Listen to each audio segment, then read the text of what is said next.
As the dust settles from this incident, one question remains: can Angela Rayner recover from this public setback?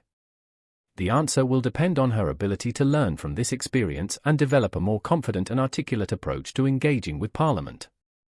The stakes are high, and the Labour Party needs leaders who can effectively advocate for their policies in the face of scrutiny. The atmosphere in the chamber became increasingly charged as Rayner attempted to navigate the questioning. Observers noted that her stuttering and reliance on a script led to a perception of incompetence, further undermining her credibility as a spokesperson for the Labour Party. When politicians are unable to articulate their positions clearly, it can lead to a loss of confidence among their constituents and party members alike. The backlash from the incident has been swift, with social media buzzing with commentary on Rayner's performance. Many viewers expressed disappointment in her handling of the questions, while others openly mocked her stuttering and reliance on a script. This public reaction underscores the challenges that politicians face in maintaining their image and credibility. Rayner's response, however, left much to be desired. Instead of providing a coherent answer to Badenoch's inquiries, she appeared to struggle with her script, stumbling over words and failing to address the core of the question. This hesitation was not just a minor blip, it was a glaring example of her inability to engage effectively in the debate.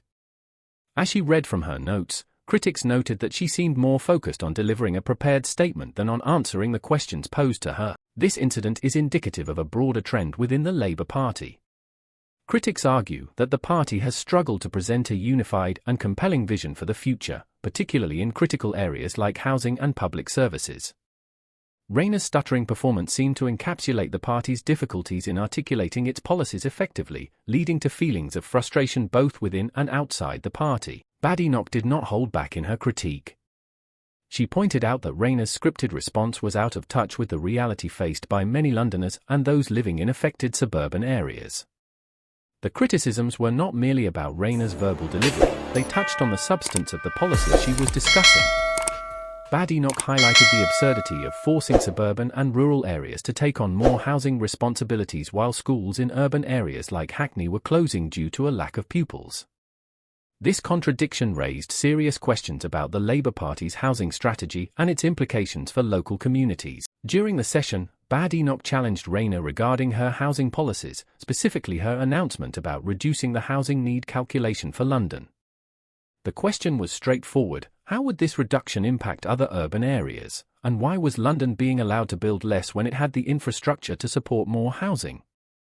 The implications of this policy are significant, especially for suburban and rural areas that are expected to absorb the housing burden. Moreover, the mockery directed at Rayner serves as a reminder of the intense scrutiny that politicians face in the public eye. Every word, every misstep is magnified, and opponents are quick to capitalize on any perceived weakness. In a high-stakes environment like Parliament, the ability to communicate clearly and confidently is paramount. Rayner's performance has raised concerns about her readiness to take on a more prominent role within the party, especially as the next election approaches. In addition, the incident has sparked discussions about the broader implications for the Labour Party. As the party seeks to regain ground lost in recent elections, it needs strong, effective leaders who can communicate policies clearly and engage with voters on critical issues. Rayner's struggles in Parliament may hinder her ability to rally support and could dampen enthusiasm among party members.